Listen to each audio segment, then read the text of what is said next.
ओम शांति। आइए सुनते हैं 31 मई 2023 के शिव बाबा की ज्ञान मुरली और ईश्वरीय महावाक्य।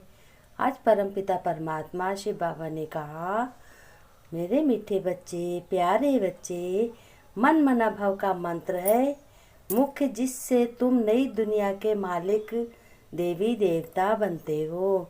ये तुम्हारा मन मना भव का मुख्य मंत्र है। इतनी तुम्हें खुशी भी रहनी चाहिए। जैसा स्टूडेंट वैसे ही उसे खुशी भी जाती होगी। बाबा ने कहा, ये है बाबा का हुमन गुलशन, जहाँ तुम आए हो कांटों से फूल बनने। इसके लिए तुम्हें श्रीमत पर चलना पड़े। देह अभिमान है सबसे बड़ा कांटा। बाबा ने कहा, बच्चों के लिए मुख्य बात है पतित से पावन बनना। फिर आत्मा अपवित्र होने के कारण लायक नहीं रही, काम चिता पर बैठ भस्म हो गए हैं। अभी बाबा तुम्हें ज्ञान से पार ले जाते हैं।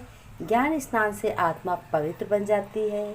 बाबा ने कहा, और फिर पवित्रता से तुम लायक और समझदार भी बन जाते हो। फिर तुम्हें याद में है बल।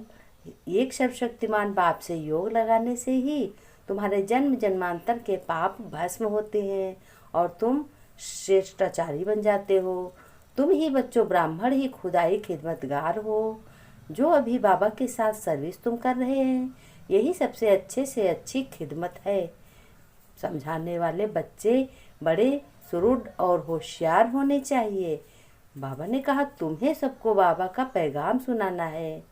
फिर बाबा ने कहा, मीठे बच्चे, प्यारे बच्चे, तुम्हें अब आप आए हैं तुम्हारे कांटों को फूल बनाने। सबसे बड़ा कांटा है देह अभिमान। इससे ही सब विकार आते हैं। इसलिए बच्चों, देही अभिमानी बनो। ये बात हमेशा याद रखो कि तुम्हें शरीर नहीं देही अभिमानी बनना है। प्रश्न में बाबा ने कहा, भक्तों ने बाप के किस कर्तव्य को ना समझने के कारण सर्वव्यापी कह दिया है भगवान को। उत्तर में बाबा ने कहा, बाप बहुरूपी है, यानी भगवान बहुरूपी है। जहाँ आवश्यकता होती सेकंड में किसी भी बच्चे में प्रवेश कर सामने वाली आत्मा का कल्याण भी कर देते हैं। किसी को भेजकर उसका कार्य कर देते हैं। भक्तों को साक्षात्कार भी करा देते हैं। फिर वह सर्वव्यापी नहीं, लेकिन बहुत तीखा रॉकेट है। भगवान सर्वव्यापी नहीं है, कंकड़ पत्थर में नहीं है, बहुत तीखा रॉकेट है। बाबा ने कहा, तुम्हें ये हमेशा याद रहना चाहिए कि वो बाप तुम्हारा तीखा रॉकेट है और भक्तों ने कितना वो कर दिया है, गलत कर दिया, कंकड़ पत्थर में करने लगते हैं। बाप ने कहा, भक्तों को साक्षात्कार करा देते हैं। वह सर्वव्यापी नहीं, लेकिन बहुत तीखा रॉकेट है। भगवान को आने देरी नहीं लगती। इस बात को ना समझने के कारण भक्त लोग सर्वव्यापी कह देते हैं कि सब में भगवान है, कंकड़ पत्थर में भगवान है, दरवाजे में भगवान है, पत्तों में भगवान है। अब भल बताओ, ये सर्वव्यापी हो गया।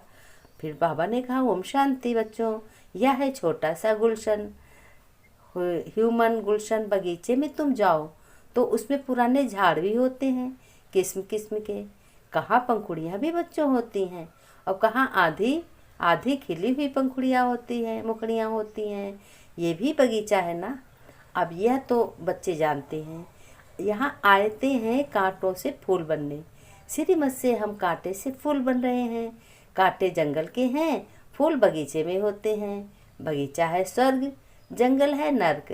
नर्क में सब असत्य है, स्वर्ग में सब सत्य है। बाप ही समझाते हैं, यह पतित कांटों का जंगल है, वह है फूलों का बगीचा। फूलों का बगीचा था, वह अभी फिर कांटों का जंगल बना रहे हैं। कलयुग में उल्टे सुल्टे कर्म कर रहे हैं, भ्रष्टाचारी कर रहे हैं। इसलिए बाबा ने कहा, देह अभिमान है सबसे बड़ा कांटा। उसके बाद फिर सब विकार आते हैं। वहाँ तो तुम देही अभिमानी बने रहते हो। आत्मा में ज्ञान रहता है। अभी हमारी आयु पूरी होती है और अब हम ये शरीर छोड़ दूसरा से पुराना शरीर छोड़ दूसरा जाकर लेंगे। साक्षात्कार होता है।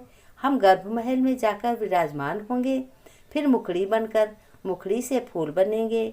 ये आत्मा को ज्ञान है। सृष्टि चक्र कैसे फिरता है, ये ज्ञान नहीं है।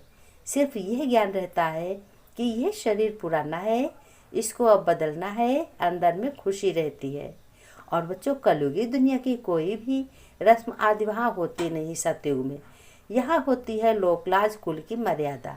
ये नहीं करेंगे तो लाज चली जाएगी, कुल में ऐसा हो रहा है तो हमें ऐसा करना। फर्क है ना। वहाँ की मर्यादा को सत्य मर्यादा कहा जाता है, यहाँ तो है असत्य मर्यादा कलयुगी में। सृष्टि तो है ना, बाप आते हैं, जबकि आसुरी संप्रदाय है। उसमें ही देवी संप्रदाय की जब स्थापना हो जाती है तब विनाश होता है। तो जरूर आसुरी संप्रदाय है, उसमें ही देवी गुण वाली संप्रदाय स्थापन हो रही है, जो योग बल से हो रही है। तुम्हें समझाया गया योग बल से तुम्हारे जन्म जन्मांतर के पाप नष्ट होते जाते हैं और अगले जन्म की तैयारी होती है। इस जन्म में भी जो पाप किए हैं वह भी बताने पड़े क्या? उसमें भी खास है, विकार भी बात है। याद में है बल, बाप है सर्वशक्तिमान। तुम जानते हो जो सर्व का बाप है, उनके साथ योग लगाना, उनको याद करना और अपने पापों को भस्म करना। धारणा में बाबा ने बताया, लायक और समझदार बनने के लिए पवित्र बच्चों बनना है। सारी दुनिया को हेल से हेवन बनाने के लिए एक बाप के साथ, भगवान के साथ सर्विस करनी है और खुदाई खिदमतदार बनना है। कलयुगी दुनिया की रस्म रिवाज, लोक लाज, कुल की मर्यादा छोड़ सत्य मर्यादाओं का पालन भी करना है। दैवी गुण संपन्न बन देवी देवता संप्रदाय की स्थापना भी करनी है।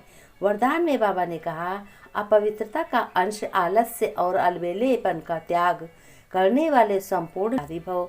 फिर से सुनो, अपवित्रता का अंश और आलस्य और अलबेलेपन का त्याग करने वाले संपूर्ण निर्विकारी भव।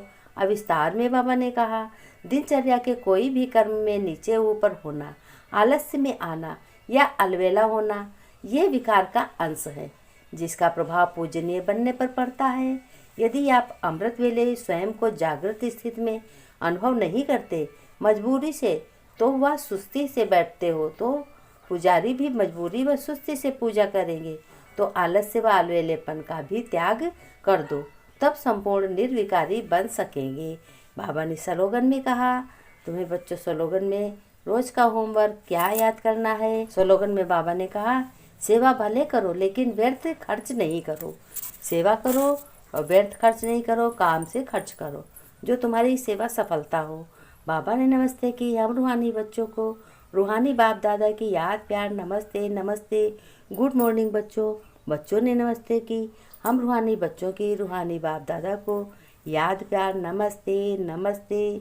गुड मॉर्निंग बाबा, प्यारे बाबा, मीठे बाबा, गुड मॉर्निंग बाबा, शिव